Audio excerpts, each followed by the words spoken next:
diversity is just a range of differences. That's what diversity is, right? So when you say that you want to increase diversity, you want to increase a range of differences within a group, right? Because diversity is about groups. So who are the individuals in a group, right? So you want to increase the range of differences in a group. So then what's equity? Okay, so Jerry says equal, and I shook my head no. Monique says... I would see a level playing field, things that are measuring. So level playing field. Can you talk a little bit about what do you mean by that? To have all circumstances and everything be the same for each person, whether you're white, black, Hispanic. Yeah.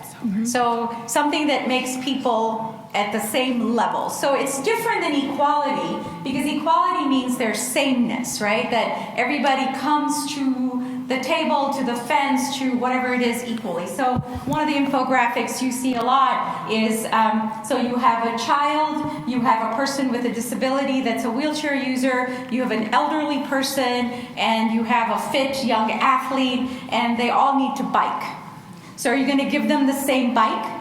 Nope. No. You're going to give the person with a disability a hand cycle, the kid bike, the sports person, whatever, a mountain bike, the elderly, maybe a recumbent bike. So then now when they hit the start line, they're all equal, right? Or there's equity in that. And so that's the difference. And so I think one of the big things is like, I think everybody's the same. I don't treat people differently.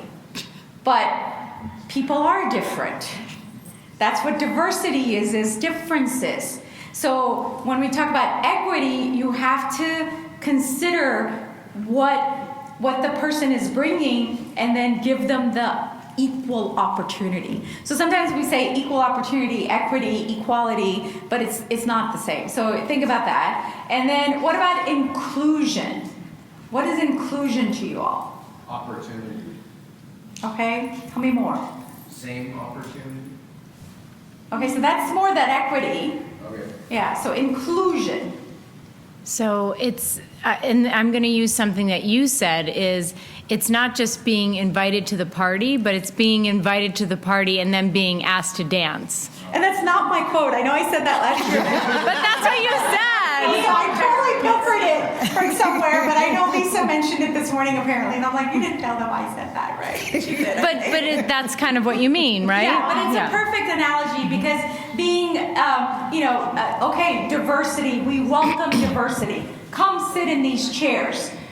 Okay, equity, we get, like, not everybody sitting in the chair has the same opportunity to do things, so we need to make that equitable. Inclusive is like, okay, feel comfortable and welcome to be here.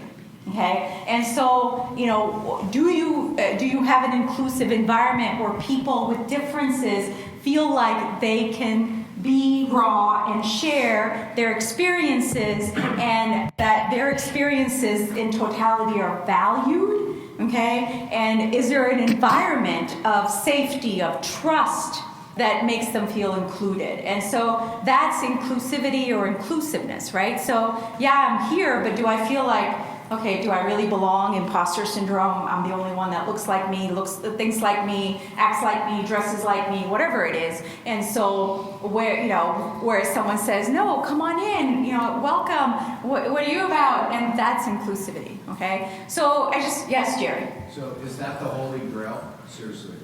Inclusivity is, because I think, you look at corporate America, I mean, everybody has a D&I officer nowadays, or there's positions posted everywhere for a diversity inclusion officer. But so I think companies, our organization, hopefully we get that diversity makes us stronger, and there's data that shows that diverse teams are actually more profitable, more engaged, more efficient, all these things that we know. But does the person who is different feel included, that when they take a seat at the table, that they are actually listened to, heard, trusted, believed?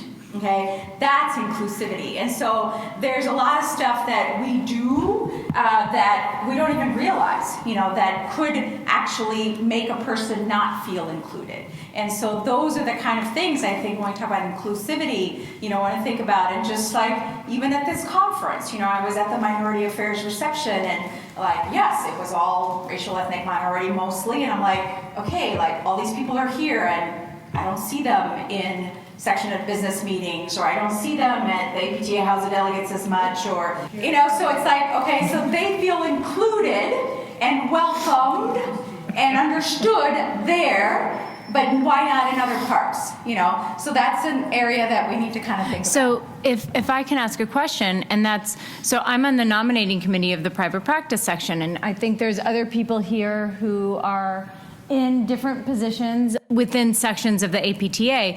So from your perspective, what can we do to foster inclusion? Okay, and so what's missing for you? So I think we're going to get there. So I just wanted to lay the groundwork and understand those definitions. But what we're going to start with is we have 3 panelists, and Lisa is coming as well. And so they're going to share their personal experiences and stories. So if you were here last year, that's what we started with, is the everybody's story. So Sean reached out to different people than what we heard last year. And if you didn't hear us last year, then Dr. Litzy has a podcast, Healthy, Wealthy, and Smart. Mm-hmm. And so it was a 3-part podcast series she did, so you could listen to the conversation we had last year, and she's recording right now too. I'm going to let each one of them introduce themselves and kind of tell their story. All right, my name is Erica Perazzo. I am a physical therapist and fresh PT at that. I graduated in May. Thank you. Bow. So Ripple asked me to be here to talk about my experience and thoughts about diversity and inclusion as a professional. But I think my experience as a professional has a lot to do with my experience throughout my life. So we're gonna backtrack a little bit. I am half Mexican. My mom's parents immigrated here from Mexico. My mom was born in Texas, fluent in Spanish. My dad is Filipino, so I'm half Filipino. And hey, shout out. Yes, April. So I'm half Filipino. My father's dad, my grandfather, was born in the Philippines and actually joined the military in World War II. He was a Filipino-American soldier in World War II. He was, sidetracked a little bit, shout out to Grandpa. He was captured by the Japanese and was a prisoner of war. He escaped because he's a fucking badass. He's cussing, okay, I'm fine. No, it's fine. It's fine. But he was captured again, and he was tortured and starved and forced to march in the Bataan Death March. And he escaped again. And he lived to tell about it. So he's actually buried here in Washington, D.C. So if you or your colleagues and friends get a chance to go to Arlington National Cemetery, he's buried there with his wife, my grandmother. So if you look at #CSM After Dark, I posted his gravesite. So if you have a chance to go visit, just look up CSM After Dark on Twitter. So after World War II, he brought all of his kids, my father included, to America. My dad was about 7 years old at the time. I actually posted also #CSM After Dark a picture of his first passport photo. So if you look at that, you can get an idea of just how young he was, but you can also get an idea of just how excited he was, right? By excited, I mean he was pissed. He was fucking pissed. So my dad came here when he was about 7 years old, and then fast forward a little bit, my parents met. So I was lucky enough to grow up in the middle class. My parents didn't struggle too much financially. And when Rupal first asked me to be here, I listened to CSM After Dark from last year. And if you haven't listened to it already, you need to. It's inspiring, it's incredible. The people that spoke are empowering. But when she invited me, I listened to that and I said, well, shit, I don't belong here. My story isn't like that. I didn't immigrate from here. My parents were born in America. It's different. But then I gut checked, and my story is valid, as is every one of yours, right? And all of our stories are different. So growing up as a Mexican American, Asian American, in the middle class, I grew up around a sea of white, which was fine. I didn't really realize it at the time. I didn't know how it affected me, but when I was invited to speak here, I kind of started looking back at pictures and thinking about it a little bit. And I posted a couple pictures at the hashtag CSM After Dark, and one of them is of me and the Brownie Girl Scouts. And it's about 15 people, picture 15 people, and I'm blissfully unaware that I am the only brown one, the only one with any skin tan. So I was looking through even more pictures, and I pulled up one when I used to play soccer, and there's about 10 people. Again, I'm the only one with color. So I started reflecting kind of how did that affect me? Did it affect me? I didn't realize it at the time, and until I kind of started reflecting for this event, it did affect me. So there were things that I did when I was growing up to fit in. No one likes to be different. No one wants to feel different. So when I was in middle school and high school, I would do my makeup so that my eyes looked bigger. Because I'm Asian American, my eyes are smaller than the people that I was surrounded by. So I would do my makeup so that my eyes looked bigger. I played soccer, so I was in the sun a lot, but I didn't want to be in the sun too much because I didn't want my skin to get too dark. So tans were kind of in at the time, so I grew up in the 2000s. So I liked that I had a tan, but I didn't want it to be too dark. And then fast forward a little bit. So as an Asian American, I was expected to do well in school. I was expected to get a good job, go to college, so that I could provide for my family, right? So my dad, he always tells me the story. When he was a kid, him, his brothers and sisters were expected to be a doctor, which one of them is, he's a medical doctor, an engineer, which my dad is, he's an electrical engineer, and a lawyer, his brother's a lawyer. So they fulfilled the American dream, what was expected of them by their parents. And while my dad didn't tell me what profession I had to go into, I figured it out for myself. Doing well in school was expected. Every time I left my grandparents' house, they would say, "I love you, we'll see you next time, do well in school." Every single time, do well in school. And I remember that, and I was rewarded financially, like many grandma and grandpas do, with a $5 bill every time I would make all A's. And it was fine, because school was kind of easy for me in high school, elementary. I had access, I had support from my parents. So I was very fortunate in that school was easy for me until it wasn't. I got to college. I did really well my first semester. I made the dean's list. And then second semester came around, third semester, fourth semester, I got on academic probation. Proof is in the pudding. I posted my transcript on CSM After Dark. Hashtag CSM After Dark. You name it, I failed it. I failed art, I failed photography, I failed chemistry, I failed biology. At one point, my GPA was a 1.4 out of 4. Out of 4.0. I mean, I got my shit together eventually, right? I made it into PT school, and here I am, CSM After Dark. But I wasn't doing well in school for a while, and before, my dad would be the first person that I called to say, "Hey, I made all A's, I made the dean's list," and for a couple semesters I didn't call him because I was on probation, and then I kind of had to tell him at some point that I got suspended. Academic suspension. So here I am as an Asian American, expected to do well in school. That's really the only way that I was raised. You have to do well in school so that you get a good job and then you can raise your family. There was no other option that I saw at that time. So, you know, my dad, poor dad, was going to bed at night thinking, "Oh, where the fuck did I go wrong? Where did she come from? She's not one of us." So here I'm letting down my dad. I'm letting down my grandparents, right? But then on the other end of it, I'm telling my friends, "Well, shit, I failed art. I didn't go to class. I failed art. And they're like, what do you mean you failed? You got a B+. You're Asian. You're smart. So I was expected to be smart because I'm Asian. I was expected to do well because I'm Asian. I'm Filipino. But then, I told them, no, really, I got an F. And they were like, oh, you're half Mexican too. That must be your Mexican half. Right? So I'm expected to be smart because I'm Asian, but if I don't do well, it's just because you're Mexican. So, that's wrong on so many levels, right? So fast forward, I got my shit together. I got into PT school. I'm done. I finished. So I'm a professional now, and these things are still present.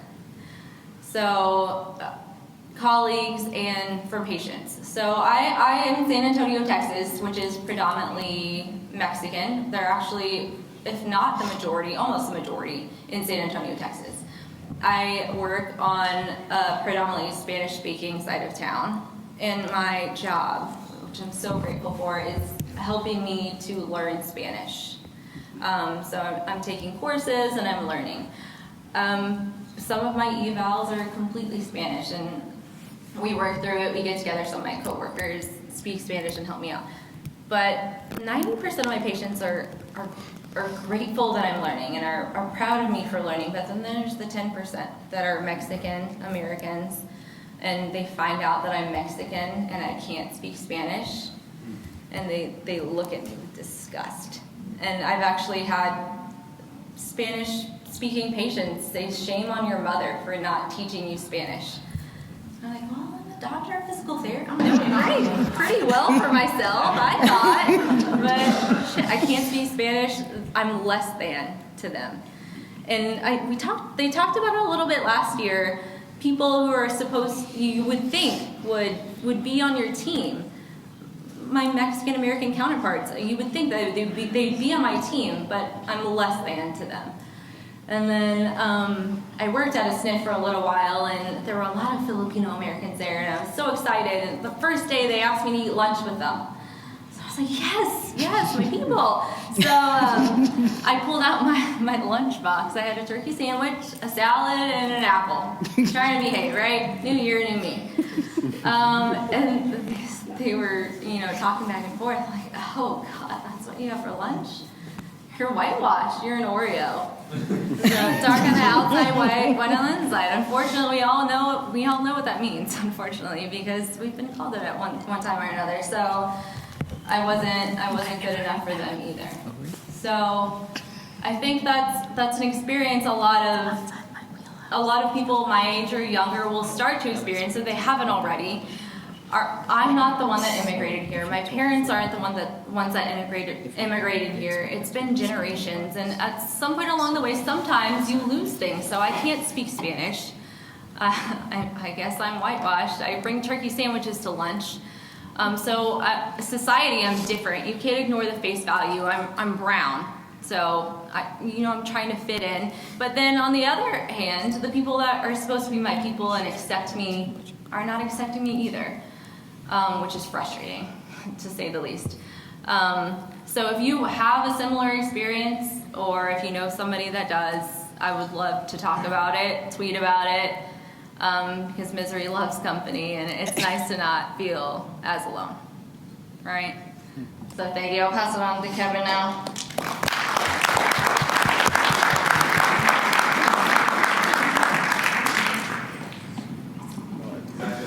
Hi, so my name's Kevin Presley. I am still a PT student. I'm a third-year student. I graduate this August.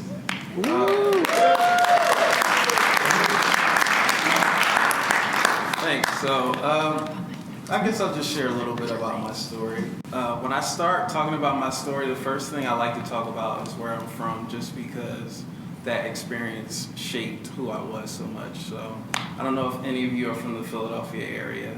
And so I grew up in a place called Cheltenham, Pennsylvania. Oh, I know Cheltenham. And Cheltenham, Pennsylvania, it is changing, but when I was there, it was extremely diverse. Extremely diverse. Everybody from my high school and grade school, every time we meet back up, after college or whatever, when we meet back up after school, we just talk about how things are so much different from Cheltenham outside of Cheltenham. So I don't know the exact specifics on the demographics, but it was like 30+% Black, 20+% Asian, Native American, and then like 40+% white and a little bit of Hispanic. That's where we were lacking a little bit, but still it was a great experience. And a lot of the students that were there were also Jewish. Cheltenham has a big Jewish community, so. I just like to mention that because my scope, I guess, what I thought the world was growing up was that. I thought, okay, I'm gonna go to college and this is how it's gonna be, and I'm gonna talk to people who don't look like me. I'm gonna go to, Jewish holidays with my friends from college, and that's how it's gonna be, because that's what I grew up doing. And then I got to college, and I realized that, oh, this isn't like how the world is. I met people who didn't know anybody who was Jewish. I met people who didn't know anybody that was Black, or Hispanic, or anything non-white.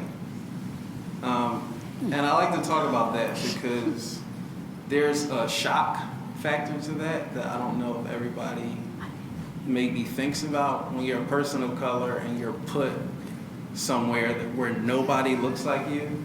Even if you have similar interests, even if we're both Sixers fans, there's still a big difference in our experience, and there's still a big difference in how I'm viewed, even if we act, very similar.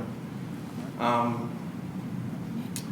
guess the next thing I'll just go into is after college, I applied to PT school. Like most PT students, I hurt myself, went to PT, and I said, oh, this is like nice, I could do this for a living. I applied to PT school, and I ended up at a school in PA. I went to undergrad in PA and ended up at a PT school in PA. And it was the same situation, except at the undergrad institution I went to, there was maybe like 100 kids of color. And at this PT school, there was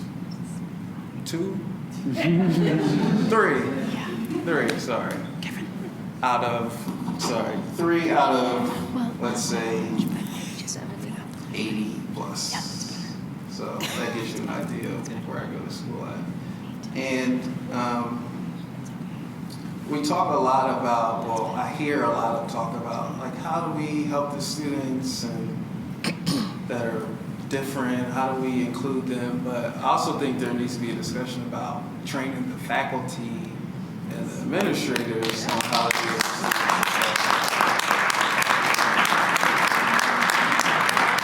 And some of my professors are great, I'll be honest, they're great and they really understand, but for instance, at my interview at the school I go to, we had like a group like setting, like we did a solo interview and then we do a group interview with like 3 people.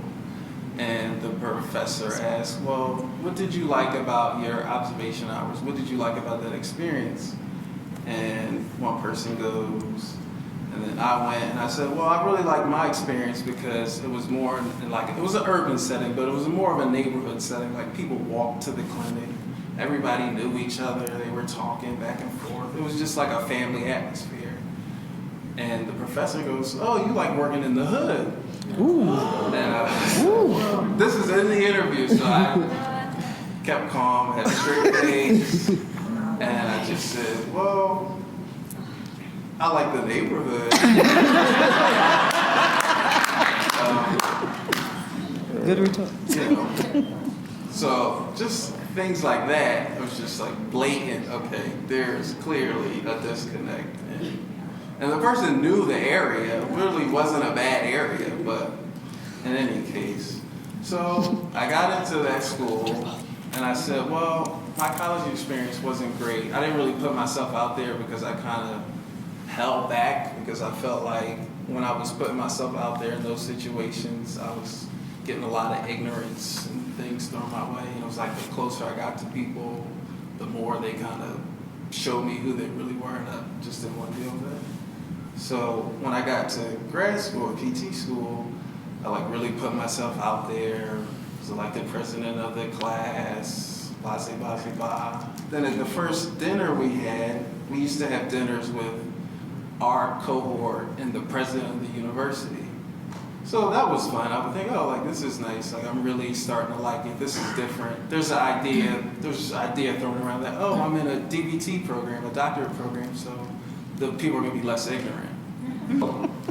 We're sitting at dinner with the president of the university, and he's asking me, well, where are you from? I said, well, I'm from Philadelphia. I didn't think he would know Shelton.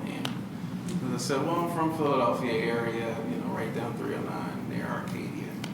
And he said, oh, okay. So then he starts asking my classmates where I'm from.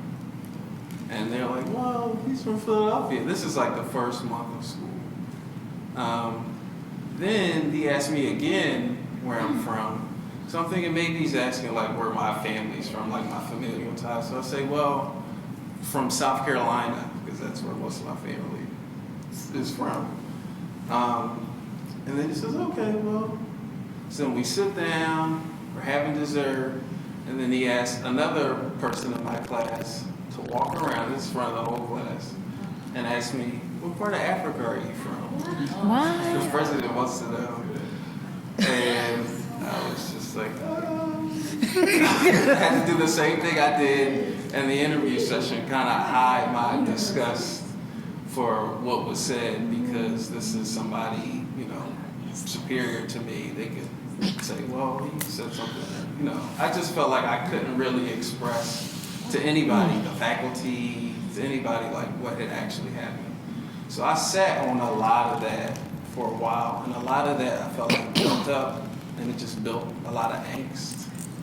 And when you don't have any students of color, for me, in my class, there was nobody I could really go to that I felt comfortable with telling. And I think that trying to get the school and the program, because eventually I did tell people, like professors and the program director, what happened. And there wasn't really a effort to make a change. It was, oh, I can't believe that happened. And, I just feel like that is something that I wish was better. I guess I can say. There are a lot of stories that things like this that have happened, so I don't know how in depth you want me to go, but another situation with a classmate, this is all like the first 3 semesters, this is all happening at once. This is, just for context, sorry, this is within the last 2 years. Yes, almost. And 3 semesters is a whole year, right? Yeah. It's a long time. Yeah. Can you repeat what he said just for Karen? Oh, so this is like, since I started school August 2016, so this has all happened from August 2016 to present. The last situation was in cadaver lab. We're just, practicing for our practical, like going over all the body parts, everything. And I'm standing with, 5 other classmates. At this point, I'm still putting myself out there, even though all these other things have happened. I'm still trying to, make a change and kind of like be a part of the group. And one of our classmates got upset because they got something wrong. We were like quizzing each other. And he goes, shit, fuck, nigger. And I'm standing probably like 3 feet behind him because I'm taller than all of them. So I'm like looking over them at the cadaver. And again, what do I do? I'm already seen as the big, angry black dude. So it's just like I have to play a part, basically. I can't really express, how I feel. Yeah, I would just say that for all of you who are professors or mentors to other students, to just really, I guess, dive in and ask them about their experiences, because a lot of the times I wanted to tell somebody, but I didn't know how to bring up that conversation of, well, so-and-so said nigger just an hour ago in cadaver lab, or the president said this. Like, ask people, is there anything going on? Is everything okay? Are you adapting? Well, because it's one thing to put me in the program and say, well, we met our black man quota.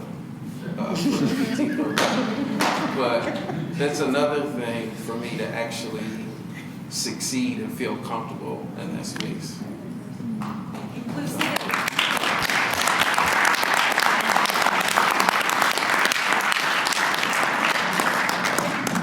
else kind of shared like the start of their story, so I'll give like the super quick version of the start of my story, because my wife was like, you gotta keep it to the beginning. Like, What's your name?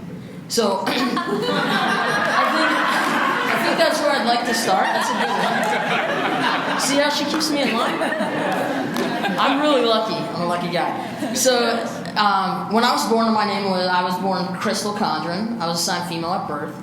And now I go by Chris. I'm a transgender man. And I recently just started my medical transition this past October. So when I was born almost 35 years ago. I was born with a twin sister in Harrisburg Hospital, Central Pennsylvania, super conservative, to my dad, who's a retired 32 years police officer, super ultra conservative, voted for Trump. I know, let's all just sigh about it. Let's sigh about it. Let's sigh about it. Well, I'm gonna cry about it. You guys can sigh about it. And Gotta set the conservative bar. We got it. Thanks. I appreciate your empathy. It helps. So, fast forward, kind of growing up, with a twin and being transgender, and kind of knowing that, you always have this sort of mirror in front of you that's just telling you you're wrong, right? So everywhere we went in society, she always had this fit that I could never experience. All the time, it was like I was constantly trying to fit this mold of what I should be, and it was, my parents always made it to be her, basically. Why do you cut your hair like that? Why do you wear those clothes? Why are you always cutting the bows off and flowers off of your clothing? It's like, because I don't want to wear bows and flowers. So, kind of growing up in that situation, I got misgendered a lot, actually, at school. Even in elementary school, I developed a lot of anxiety about going to the bathroom in particular, because I often was followed into the bathroom by teachers. This happened to me clear up through college, actually. In PT school, the secretary kind of came in on me twice and was very concerned about why I was in the women's bathroom, and I hadn't transitioned yet. So, I was still presenting relatively male like my whole life, because that's how I'm comfortable. So let's just kind of fast forward to experience of transgender people. Typically, everybody's transition is so different. I'm just going to kind of break down what I consider to be my experience into a couple different events. So first, kind of being my first coming out was to my wife. I'm so lucky. She has a PhD in human sexuality, and she's a certified sex therapist. So when I was like, hey, I think I'm transgender, she was like, hey, that's cool. Let's talk about it. That was kind of the first conversation when we started.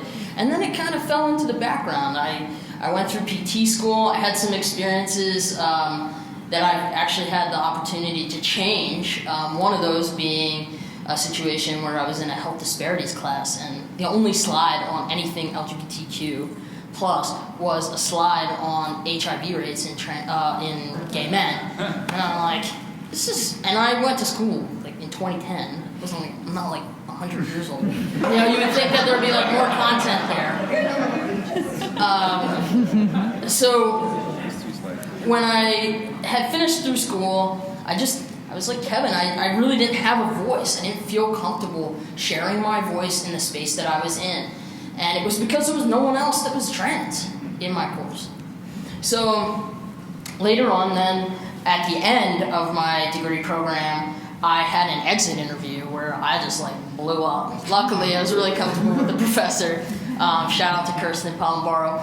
And she was able to kind of settle me down and say, like, what are we gonna do to change this stuff?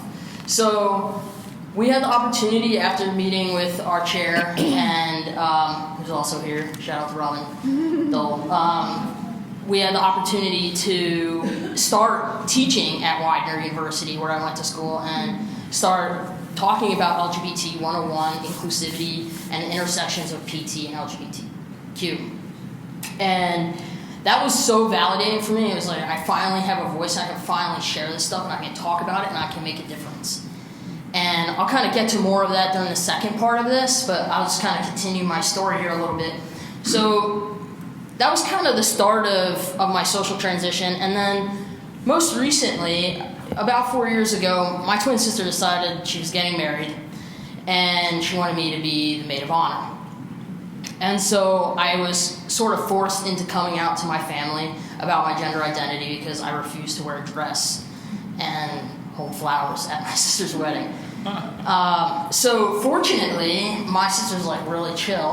Having been twins, she was like, I want you there and I want you to be comfortable. So I got to wear my tux that I wore when I got married to her wedding, and I stood next to her. And then my sister's husband had his sister stand also. So it was kind of nice. We, it fit, it worked. But that kind of forced my hand into telling my parents. And shortly after that, my wife and I decided that I was going to start my medical transition. I was all psyched up, and then we had this conversation like, what about kids? What about kids? So my wife has some health history stuff in her family, and we decided that I was going to be the one to have the baby. So we went through this whole process of fertility, which, as a trans dude is like not cool. It's a lot of down here that you don't want to share with other people. But, the sacrifice was worth it because we have a 2-year-old little wildling who just blesses us every day with his craziness. But in sharing that, the point that I was getting to is that my parents thought like I was cured by pregnancy, right? Like I was no longer gonna identify as a man, and that I had done the most female thing ever. I was, dealing with trying to breastfeed my kid. It was very difficult for my dysphoria and very triggering for my dysphoria. And it actually kind of like sent me over the edge with my dysphoria. And I was like, yo, babe, like we gotta do something about this. Like I need to go to therapy. We gotta get the ball rolling on my medical transition. Like I can't do this anymore. So again, kind of came to this point where I was going through another part of my social transition where I had to kind of tell my parents again, hey, look, like it's happening. You're gonna have to start calling me Chris instead of Crystal. And you're gonna see some changes. I'm probably gonna like start having some facial hair. My voice is gonna get even deeper. I'm probably gonna start pursuing some surgeries. And I would really like your support with that. And I was kind of freaking out because my dad, when I first told him I was a lesbian, when I was like 15, we stopped talking for 2 years and I had to move out of his house and with my mom. Mm-hmm. So the whole time I'm thinking, I have to do this. Like I have no other choice. Mentally, I cannot go another day living as a woman, pretending to be a woman in this body. So I stepped up and I called him on the phone because it was the week of National Coming Out Day, and I was like, I have to do this now. If I don't do it now, I'm never going to do it. I'm going to be miserable the rest of my life. I'm not going to be happy for my kid and for my wife, and I want them to experience me as my authentic self, happy and enjoying my life instead of hiding behind my female body. Thank you. So at that point, I called my dad and I told him. I was like, hey, Dad. Well, I emailed him first. Just a little icebreaker. I sent a text. I'm like, I sent you an email because I don't know how to tell you this, but I want you to read this email and then call me when you're ready because I want you to have time to think about this before you come to me. And so apparently he had done a lot of his own work, probably because my sister has a really big mouth. God love her. I'm so happy she broke the news for me. After that, then my dad called me on the phone like 2 hours after I had sent the email. He was like, look, I just want you to be happy. You have a little guy that you got to be happy for. And whatever that looks like for you, I'm okay with it. And I bawled. We were at campus with her for National Coming Out Day event, and I'm in the cafeteria weeping, trying to get my kid to eat an apple. So that was pretty much my social coming out, my social transition. I came out later that day on social media, and shout out to Talis Media. Rachel's here tonight. She actually interviewed me for Transgender Identity podcast and how it affects our patients right around that same time. So I felt like, gosh, I kind of have to scream this from the rooftop because people are going to know about it, right? So at that point, I decided that I was going to have to try to figure out how that was going to impact my job, right? So I've been an outpatient orthopedic physical therapist for about 5 years. After the birth of our son, we made the decision that I was going to go part-time to PRN. I gave up my management clinic manager position to, stay home with the little guy. And I've been doing some part-time transitional doctoral program education online. So I'm still kind of in that process of coming out at work. It's kind of funny because that was October, right? That I started my medical transition, and I sought out my hormone therapy from the doctor. And the funny part about it is, at that point, I didn't realize how this timeline was going to unfold. When you come out as transgender, if you choose to change your name, it's a wretched process. I don't know if anybody has any friends who's gone through this process, but it's expensive. In the state of Pennsylvania, it's over $200. You have to have a court hearing. You have to publish your name in 2 different newspapers. I mean, there's this whole process. You have to go to a legal hearing, and you basically sue yourself. Yeah, so it's been a little bit challenging because now I've come out at work, right? I had to wait for 2 months for my HR department to really kind of get things together, even after I wrote the emails ahead of time to my management and stuff. Really, this all just happened for me coming out 2 weeks ago on the job.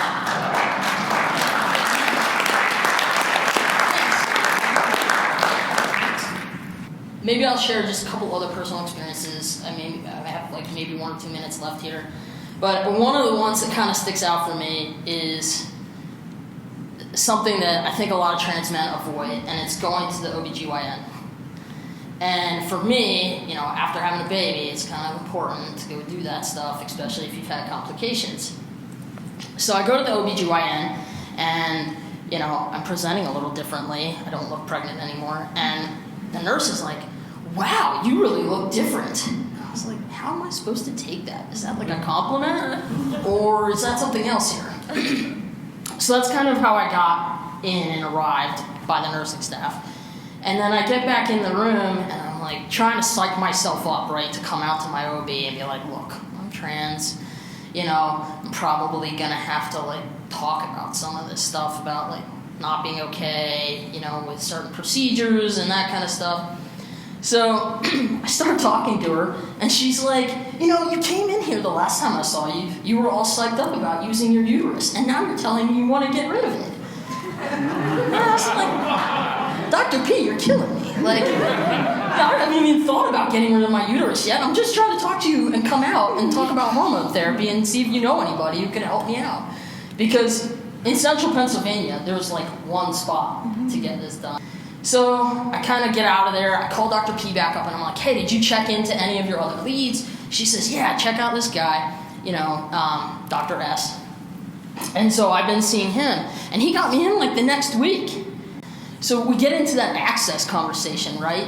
So, someone who's transgender, this is a desperate experience that you need to resolve. It's like when somebody comes to you with back pain, and they're like, "I can't do what I need to do to get through life if I don't get this resolved," right? It's the same thing with dysphoria for some of us, my experience, I should say. So I think I've kind of come full circle here. One last one. This one's kind of fun. So when I was pregnant, right, I'm kind of sharing this because this is the epitome of cisgender heterosexualism kind of experiences. So while I was pregnant, we put this announcement out that, hey, we did a thing and we're expecting, right? So, we're going through pregnancy, and I refused to post any belly pics, right? Because I was dysphoria, no thank you. So finally, at 32 weeks, my twin sister and my wife convinced me to post this belly pic, right? And it's me fully clothed. I've got 3 shirts on. I've got a hat on. I'm turned to the side pretending it's not me. And instead of people being like, "Oh, congratulations," everybody starts chiming in on the listing and saying "Oh, I'm so sorry. I thought Jaylene was the one that was pregnant." And Jay was like, "Oh, did you see that?" And I'm like, "Yeah, it's cool, whatever." So it's just an assumption that because my wife is femme presenting, that she was the one who was pregnant the whole time, right? There's lots more comedy associated with stories, but I'll cut it off there because I think I've probably met my 10-minute quota here. So thank you guys. I really appreciate you having me.